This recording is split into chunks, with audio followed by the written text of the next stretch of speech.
we've just got some thoughts about some end of the year reflections. So, Adam, take it away. Sure. How does the year in review look for you? So, I just try to think about what have we been up to this year.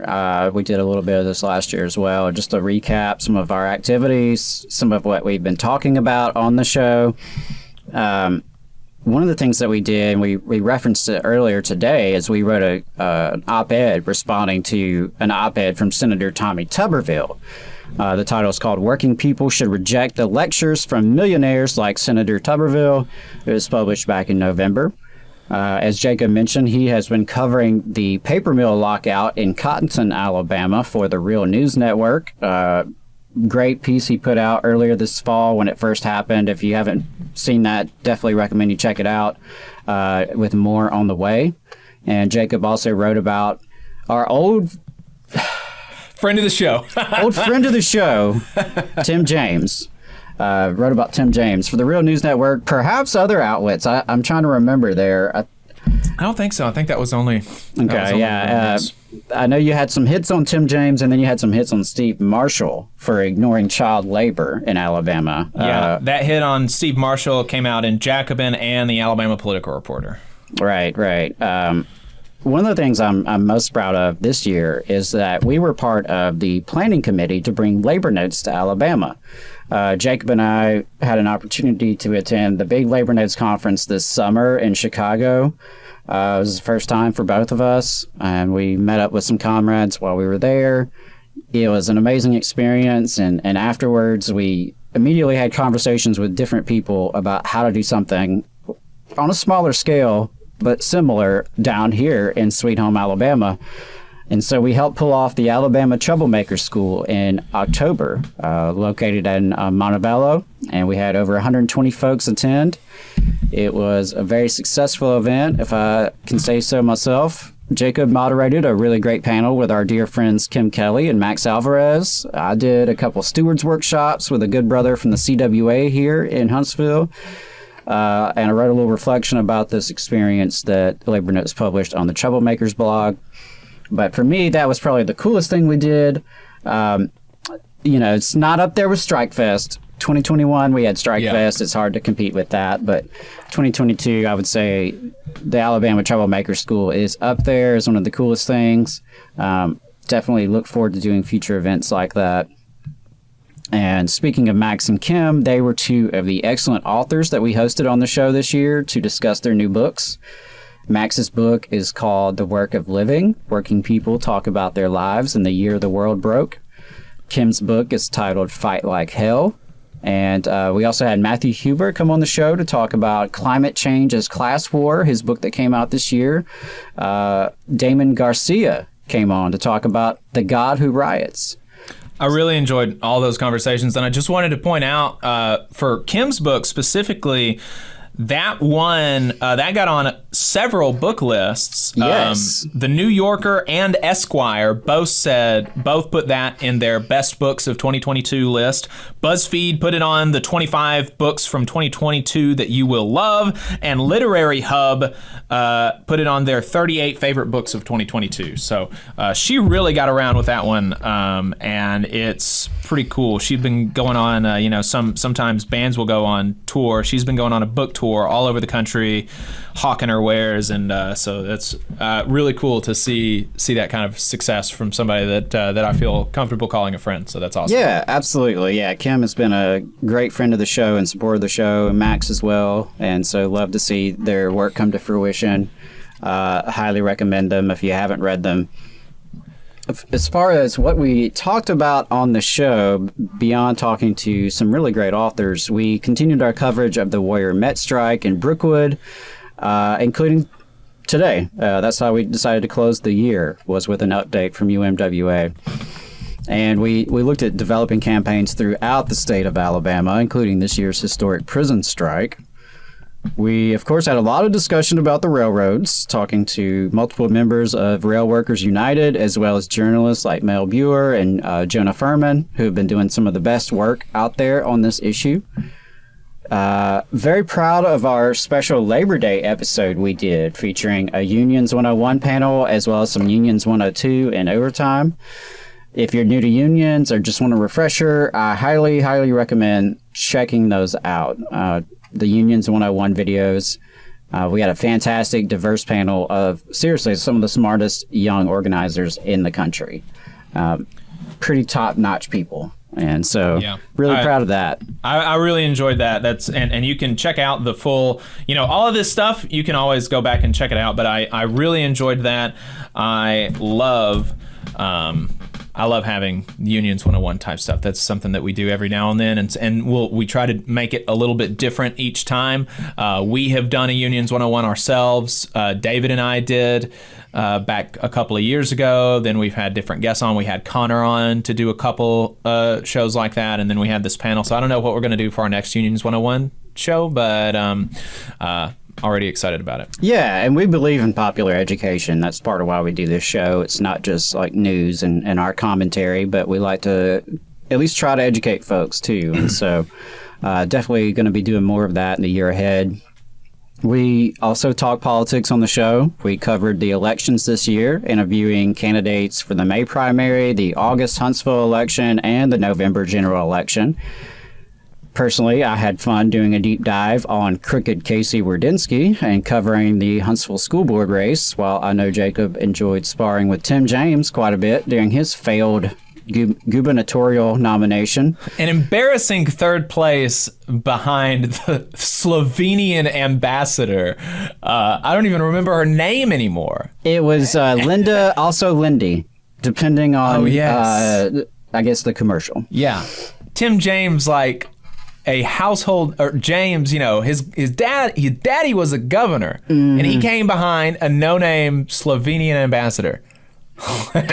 Yeah. Very funny. So we also talked a lot about the state of the Alabama Democratic Party, interviewing the previous chair, Chris England, as well as the current chair, Randy Kelly, along with discussions from multiple SDEC members, and, of course, throwing our 2 cents in there.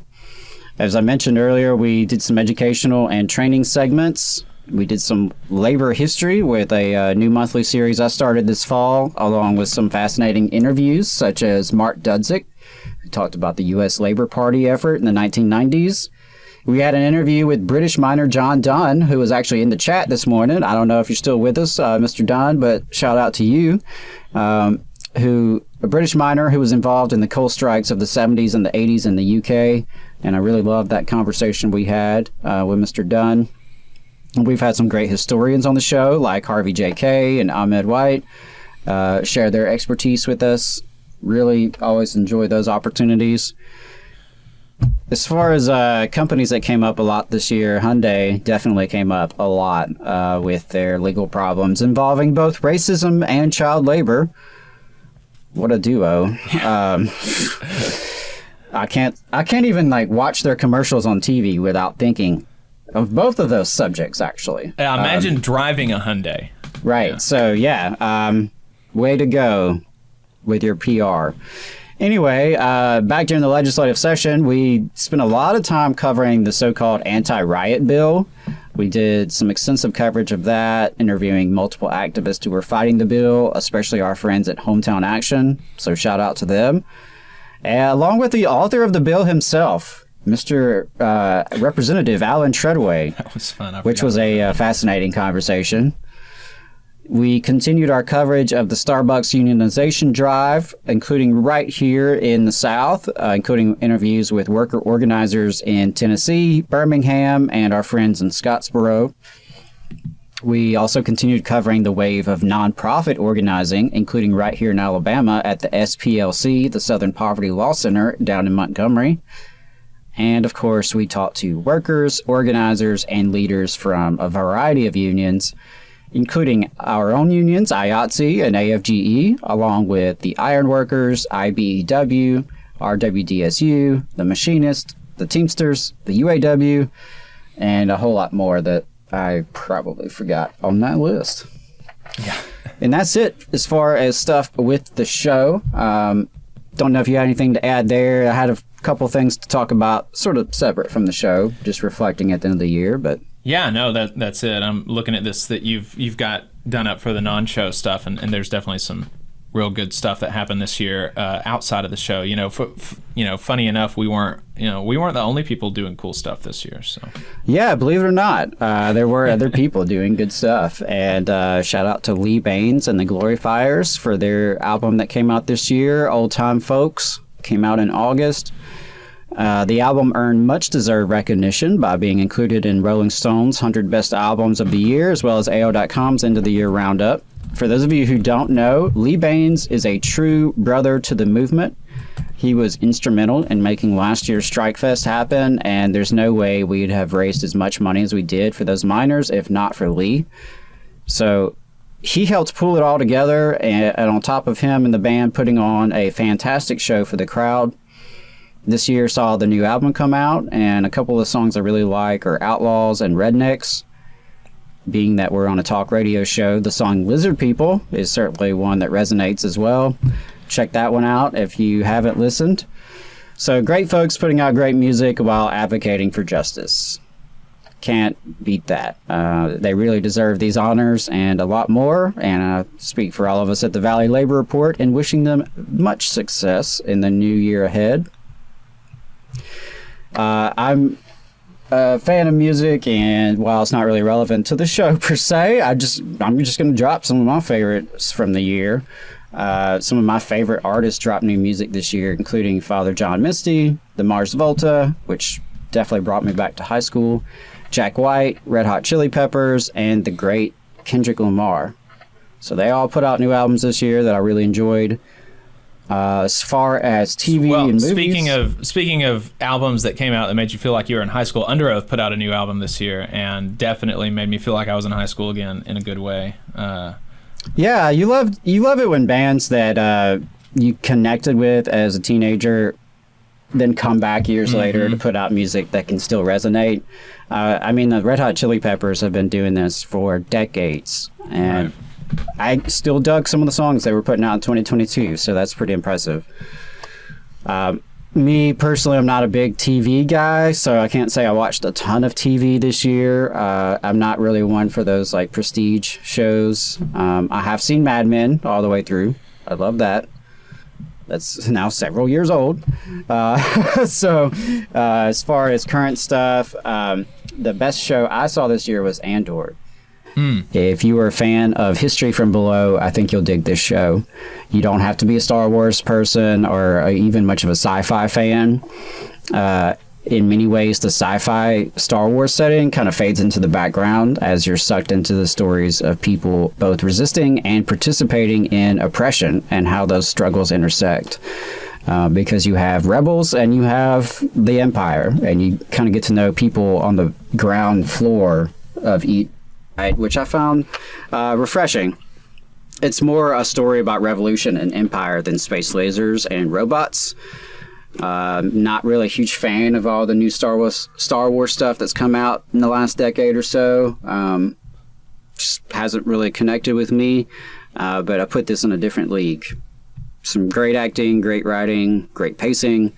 So if you're looking for something to check out, I do recommend Andor. Stick with it till at least episode 3. First 2 episodes are the slowest. A lot of exposition there.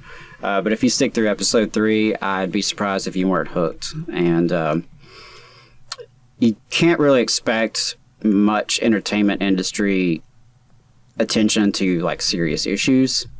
You know, most of us know that the entertainment industry is now down to like a handful of companies. You've got, Disney owns just about everything, and then just a couple others. And so these mega corporations, you can't really expect them to grapple honestly and seriously with real topics like empire and revolution and dehumanization, the sacrifices of resisting oppression, the banality of evil, how people interact with systems that shape our lives. And I thought it was pretty interesting and entertaining on that front. And that's a pleasant surprise for me. I'll take that as a pleasant surprise. So that was kind of the one show that stuck with me this year. The one new show that's really stuck with me is Abbott Elementary. It's a fantastic show, and I think, similarly, I was surprised at how well it gets like the class stuff that working teachers go through. The principal's a bumbling idiot, even if it does make her kind of likable. And in the next season, they're going to be dealing with issues with charter schools, and the way that they set it up, it seems like they're going to have a good. It seems like they're going to have a good take on it. So I'm looking forward to the next season. I really thoroughly enjoyed that. I always cringe when I see new shows coming on about schools, because I just, fear, as a former teacher and with so many teachers in my family, I fear the way the teachers are going to be depicted. Have you been able to see Abbott Elementary? I've seen a few episodes of it, and based on, what I've heard from you, what I've heard from other people I trust, and what I've seen so far, it seems like they really do it justice and try to have an accurate depiction of what teaching's like, and not just beat up on the teachers or anything like that. So that's definitely refreshing on mainstream TV. Something else that I did this year was I got caught up to One Piece, which has like 1,000 episodes. It's like an anime about pirates, and so I finally got caught up to One Piece, and so they've been they started releasing episodes in like 93 or 94 or something ridiculous, and so they've got 1,000 episodes, and I got caught up. So I am now watching. I'm now watching new episodes as they come out. I enjoy that. I also finally watched Gurren Lagann. Had never seen that before. I enjoyed it. It was good. You just saw a clip from the Valley Labor Report. We are live every Saturday morning from 9:30 a.m. till 12:30 p.m. And we pride ourselves on keeping all of our content free to everybody so that we can talk to as many working folks as possible. If you support the work that we're doing, you think that it's important, you think that it's good, then consider making a monthly contribution to the project, and you can do that on our website, tvlr.fm.